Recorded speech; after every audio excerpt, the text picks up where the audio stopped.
ખેડ વિસ્તારમાં પાણી ભરાવાના પ્રશ્નો કાયમી ઉકેલ લાવવાની દિશામાં ઐતિહાસિક પગલું ભૌગોલિક વિસ્તારોને અભ્યાસ શરૂ કરવામાં આવ્યો છે। સર્વેની કામગીરી માટે રાજ્ય સરકાર દ્વારા ₹5 કરોડની ફાળવણી કરવામાં આવી છે। સમગ્ર વાત કરવામાં આવે તો જૂનાગઢ જિલ્લાના ખેડ વિસ્તારમાં પાણી ભરાવાના પ્રશ્નને કાયમી ઉકેલ લાવવાની દિશામાં જિલ્લા વહીવટીતંત્ર દ્વારા ઐતિહાસિક પગલું લેવામાં આવ્યું છે। ખેડ વિસ્તારમાં વરસાદી પાણી 20 થી 60 દિવસ સુધી ભરાયેલું રહે છે। આ વર્ષો પુરાણી સમસ્યાથી ખેતી અને જનજીવનને વ્યાપક અસરો પહોંચે આ સમસ્યાનું કાયમી નિવારણ થઈ શકે। સ્થાનિકોના પ્રશ્નોને નિવારવા જૂનાગઢ જિલ્લા કલેક્ટર અનિલ કુમાર રાણાવસિયાના માર્ગદર્શનમાં કેટલાક પગલાઓ હાથ ધરવામાં આવી રહ્યા છે। લાંબા સમય સુધી ભરાઈ રહેતા વરસાદી પાણીનો ઓછા સમયમાં નિકાલ થઈ શકે તે માટે જિલ્લાના આ ખેડ વિસ્તારનો ભૌગોલિક અભ્યાસ એટલે કે સર્વે શરૂ કરવામાં આવ્યો છે। સર્વેની આ કામગીરી માટે રાજ્ય સરકાર દ્વારા ₹5 કરોડ ફાળવવામાં આવ્યા છે, જે માર્ચ 2025 સુધીમાં પૂર્ણ કરવામાં આવશે। જૂનાગઢ જિલ્લામાંથી પસાર થતી ઓજત નદીની ટીકર ગામ પાસે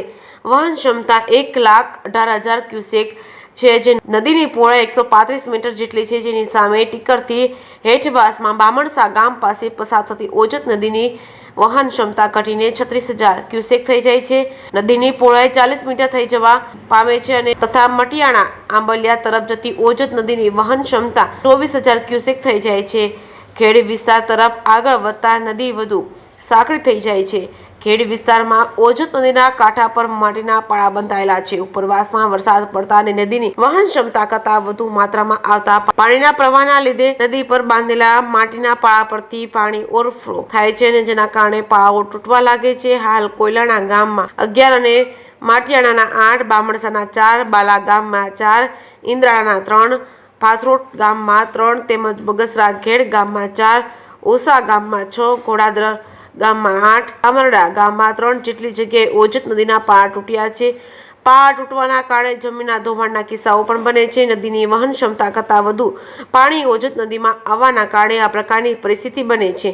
આ સમસ્યાનો કાયમી ઉકેલ લાવી શકાય તે માટે નદીના પાળા દૂર કરવા તથા નદીને મૂળ પહોળાઈ મુજબ ખુલ્લી કરવા માપણીની કાર્યવાહી શરૂ કરાઈ છે, જે અન્વયે બામણસા અને બાલા ગામની માપણી પૂર્ણ થઈ છે। બાકી રહેતા ગામની માપણી પણ વહેલી તકે પૂર્ણ કરવાનું જિલ્લા વહીવટીતંત્ર દ્વારા આયોજન કરાયું છે। ખેડ વિસ્તારમાં આશરે 20 થી 60 દિવસ સુધી પાણી ભરાયેલા રહે છે, તો તેના કાયમી ઉકેલ માટે જૂનાગઢ જિલ્લા સિંચાઈ વિભાગ દ્વારા કન્સલ્ટન્સી નીમવામાં આવી છે। કન્સલ્ટર દ્વારા સ્ત્રાવ ક્ષેત્રે તથા પૂર દરમિયાન ડૂબમાં રહેતા વિસ્તારની ભૌગોલિક રચનાનો અભ્યાસ કરી ખેડ વિસ્તારમાં લાંબા સમય સુધી ભરાઈ રહેતા પાણી ઓછા સમયમાં નિકાલ થઈ શકે તે માટે જરૂરી સ્ટ્રક્ચરોના સૂચનો તથા આલેખન કરવાના થાય છે, જે બાબતે સર્વિસ દ્વારા સર્વેની કામગીરી પ્રગતિ હેઠળ છે।